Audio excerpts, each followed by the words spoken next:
we are delighted to have Lenny AcriGarofalo here from Wells Fargo. And it's really interesting for, I would say at least the last 6 months, might be more like a year. One of the things I hear regularly is, what's Wells Fargo doing in wealth? And it's really, really interesting how many people are watching what Lenny and Munish and team are doing in innovating in the wealth management space.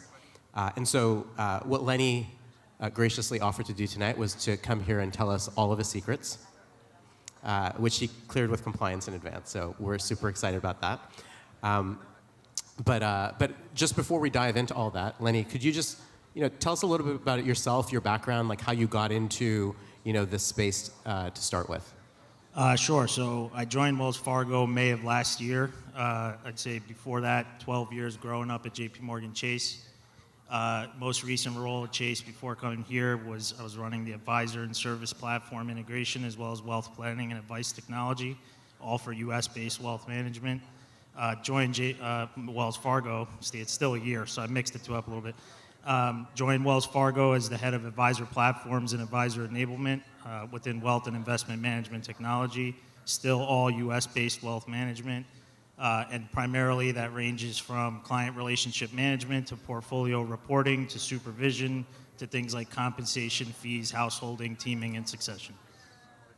Awesome. So can you tell us a little bit about your vision for what wealth management looks like in the future, and maybe also how would you know if it's working? I'd say advisors and service professionals are the ones spending the most time with our clients, right? So obviously giving them easy to use, integrated, scalable, and resilient platforms and experiences is expected.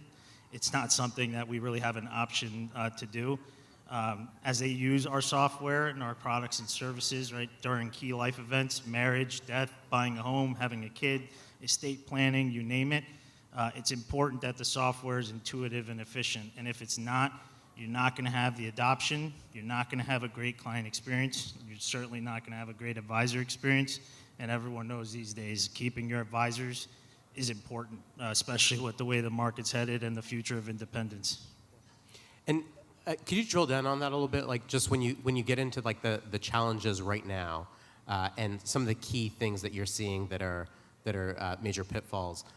What are those things? And also, how do you measure ROI around addressing those kinds of problems?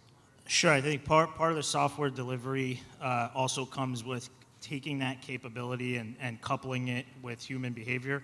So if we don't stitch together the experience across from prospecting through to account opening, through to money movement, funding, and then all of the servicing events that take place throughout the life cycle, it doesn't make things easy for our advisors or for our clients. So I would say ultimately delivering with confidence, right, and simplifying the architecture, reusing what's there that works, industrializing what's not, eliminating the waste, ultimately leads us to how we measure ROI.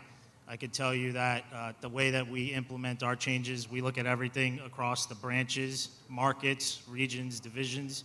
We measure everything. If we don't have telemetry into our branches from an AUM, T12 revenue, first-time investors, net new money perspective, flows perspective, what we're doing is not working. So we look at that stuff every day.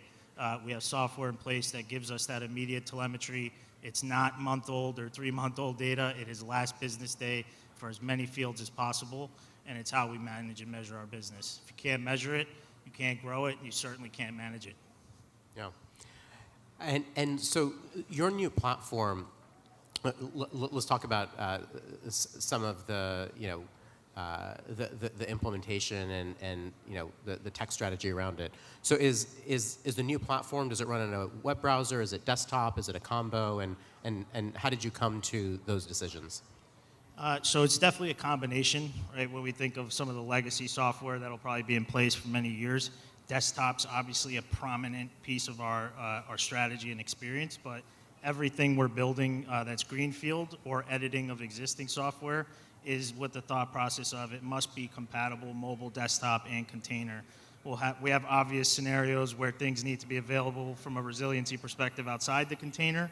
That's not to say OpenFin containers doesn't work, because it does. It's great, and the interoperability is phenomenal. But we obviously have roles within our wealth management division that maybe don't need as much of the breadth and depth of software, so they could get something deployed on mobile, see it on the go, drain call queues, farm out new tasks to operations, all from a mobile device rather than logging in, sitting at their desk, or having to wait till they get to a desk to do so. So definitely a combination of both. Strong trend towards mobile, especially for our advisors. Obviously, they're always on the go, branch to branch, market to market, client house to client house. So it's definitely prominent, but it's not the go-to. Got it. Okay.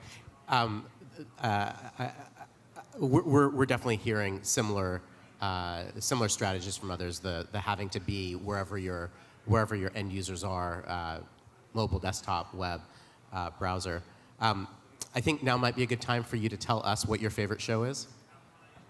I'm on a little Succession kick right now, so don't ruin it for me, because I have still like 9 episodes left, but it's phenomenal.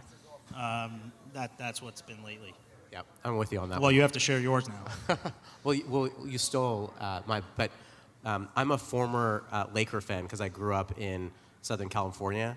Yeah, no, sorry, but I now support lots of other teams. I've been watching Winning Time, which is about kind of the Lakers, Showtime Lakers in the '80s. Really good, and there's a little Succession in it, and I would highly recommend it. Check that one out. Okay, so back to wealth. What are the apps, the key apps that are part of that workflow that you're most focused on integrating and making it really easy for your advisors to access that information? Sure. So I would say it's a combination of stitching together the experience from client relationship management all the way from meeting someone here to really getting through financial planning, taking that plan, pushing it through to model creation, proposal generation, account opening, and then funding. It's not one specific change, but I think there's an obvious trend of the interoperability and context passing and carrying of data straight through processing, workflow, and rule-based routing throughout that process is a very, very obvious trend. The better you do it, the faster you do it, with risk, compliance, and controls folded in, the further you're going to go, the more accounts you're going to open, the more money you're going to bring in. And are those, do those tend to be vendor apps? Are they internally built? Is it a combination of the two? Yeah, so I'd say it's definitely a combination. So we're not a build-only shop. So OpenFin as a container, and all the great video with all the colors, it felt like we were in a club a little bit, but it was great. So nice job, whoever put that together. So I would say from a container perspective, obviously the context sharing and interoperability of OpenFin is great for the advisors, but there's a really important piece I think people are forgetting, where it's also phenomenal for engineers. So engineers who can pick up OpenFin in a low-code scenario and develop or integrate their current application is a phenomenal experience, because you're not going to rebuild everything overnight. It's not going to happen in 1 or 2 sprints. Sometimes you may need 3 to 6 months, and that's just a reality. But you can do bite-sized chunks along the way, and having the capabilities of just a basic search that passes that context through and loads the enormous amount of data that it can load and provides the desktop, the config settings and all the telemetry you need to manage the non-functional aspect. It's phenomenal. Super interesting, and there are a lot of engineers in the room happy that you gave them a shout out. They appreciate that. It's really just for the 2 people on my team over there. Yeah, no. Well, I've got one right over there too, who's got a big smile on his face. So can you talk to us? I know you have quite a sophisticated user research process. Can you just tell us a little bit about that, and how does that drive your roadmap? Yeah, basically it is the roadmap, right? So we're not going to sit in rooms with people writing business requirements documents. We're not going to only depend on product development leads. The best requirements come directly from the advisors, client associates, branch managers, supervision, home office roles. So we have a really great process. It existed prior to me coming here. We've definitely made some tweaks to it, but I'd say I've hit in the past year over 300 advisors. I'm actually going out to Denver tomorrow to hit the top 250 that are there.